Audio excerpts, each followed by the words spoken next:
Are we burning out not because we are working too hard, but because we only feed one dimension of our lives? We have locked its doors with ambition and busyness and abandoned its rooms to focus on external accomplishments. But here's what we've forgotten. When we clear away the distractions and return to this inner house, it can nourish us in ways our striving never could. It can restore what our relentless pursuit of achievement has drained. I'll explore 3 ways to return to our uninhabited house and rebuild the neglected aspects of our lives. I'm Osita Bana, and this is the Better Podcast. There are parts of you that may be starving, not physically, but spiritually and emotionally. Dimensions of your being that were meant to flourish, to grow, to nourish your life with meaning and vitality. But somehow society has swayed us to develop just one aspect of ourselves, the intellect, the rational, productive, achieving mind, and we've fed it relentlessly. From the moment we start school, we are measured, tested, ranked on our cognitive capabilities. To be clear, intellectual development matters, and the cultivation of reason and knowledge should be applauded. Yet while we develop our minds, we often neglect other important dimensions of our lives, such as our emotions, our relationships, and our sense of meaning. Think of it this way. There's a house within us. It has always been there, a place meant to shelter our inner life and sustain us in the ways the single-minded pursuit of fame and fortune never could. This house represents our inner world, which should be our source of emotional and spiritual vitality. But like a house left uninhabited, we have stopped living in it. We have locked its doors with ambition and busyness and abandoned its rooms to focus on external accomplishments. And just as an uninhabited house slowly falls into disrepair, dust gathering, walls cracking, silence settling into every room, our inner lives begin to weaken when we fail to live in them. But here's what we've forgotten. When we clear away the distractions and return to this inner house, it can nourish us in ways our striving never could. It can restore what our relentless pursuit of achievement has drained. I'll explore 3 ways to return to our uninhabited house and rebuild the neglected aspects of our lives. The first is spiritual centering, the practice of reconnecting with your inner life. Spiritual centering isn't about adopting a particular religion or belief system. It's about recognizing that you're more than your thoughts, more than your accomplishments, more than the roles you play. It's about creating space for silence, for reflection, for connecting to something deeper than the surface level churning of daily tasks and obligations. It's about remembering that you have a soul and it needs attention. Socrates defined his entire life's mission in strikingly simple terms, awakening the Athenians to the supreme importance of attending to their souls. Not their achievements, not their careers, their souls. It's a timeless call to connect with ourselves, to bring our attention back to our inner core. Spiritual centering can be woven into everyday life through simple intentional practices. Beginning each morning with even 5 minutes of silence, meditation or prayer creates a foundation that can sustain us through the day's demands. Some find their center through physical practices like yoga or walking in nature, where the rhythm of breath quiets the mind and opens space for deeper reflection. Others turn to journaling, using the page as a mirror to examine whether their daily choices align with their deepest values. Spiritual centering might also involve carving out sacred time, a digital break, a weekly retreat into solitude, or regular gatherings with a spiritual community that nourishes the soul. What matters isn't the specific form these practices take. What matters is that they become anchors, spiritual touchstones that call us back to what is essential when the noise of life threatens to pull us off course. The second way to rediscover our inner house is through our connection with others. As humans, we were never meant to walk this path alone. We are wired for connection with others. We are meant to be threads in the tapestry of community. Yet we seem to live in an age obsessed with the self. We are drowning in advice about self-care, self-improvement, and personal branding.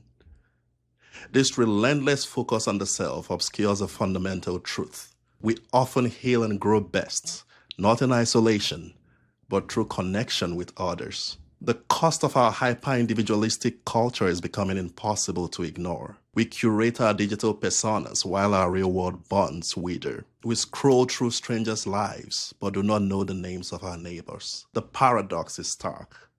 We've never been more connected online, yet study after study shows that people today have fewer close friendships than previous generations did. The World Health Organization has declared loneliness and social isolation a global public health concern, as harmful to our health as smoking 15 cigarettes a day. In older adults, loneliness is associated with a 50% increased risk of developing dementia and a 30% increased risk of heart disease or stroke. Study after study confirms what poets and mystics have always said.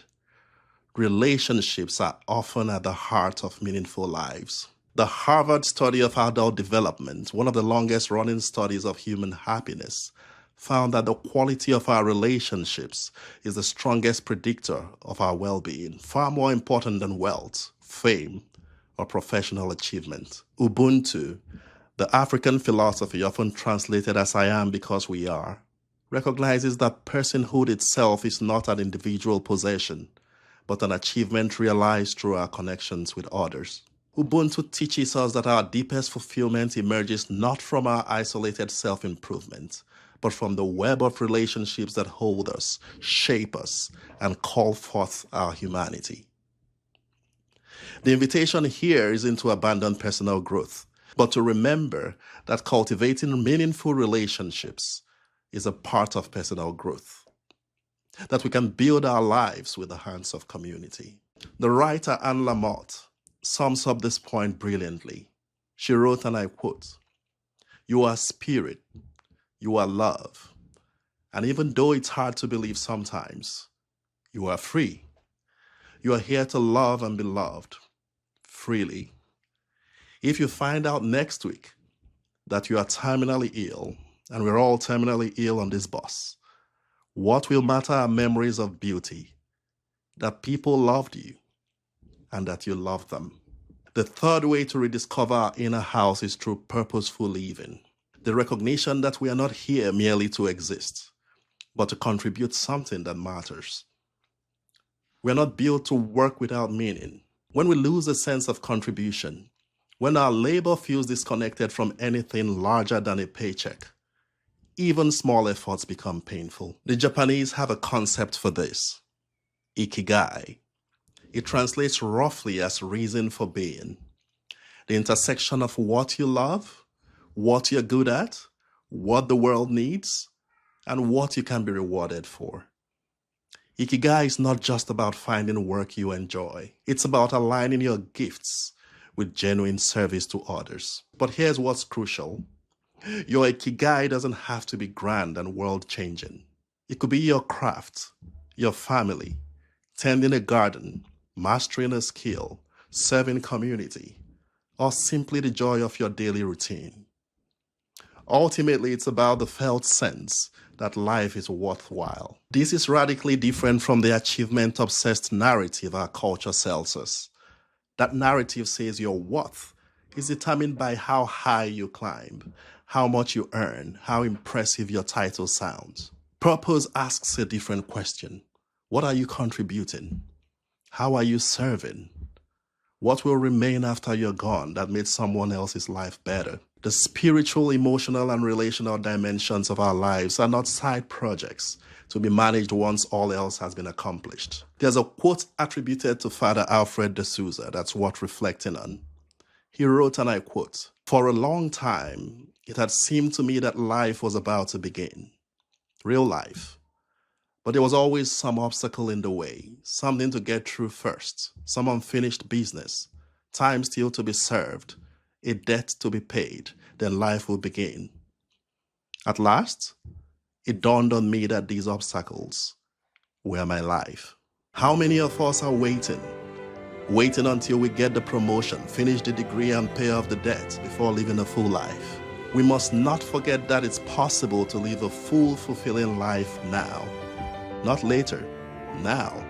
The capacity for spiritual attunement is available now. The opportunity to love and be loved is available now. The chance to contribute something meaningful is available now. However, the path to a full, meaningful life begins with the decision to pursue it. So the question is, are you willing to return to the uninhabited house within you? It is still there, empty, waiting.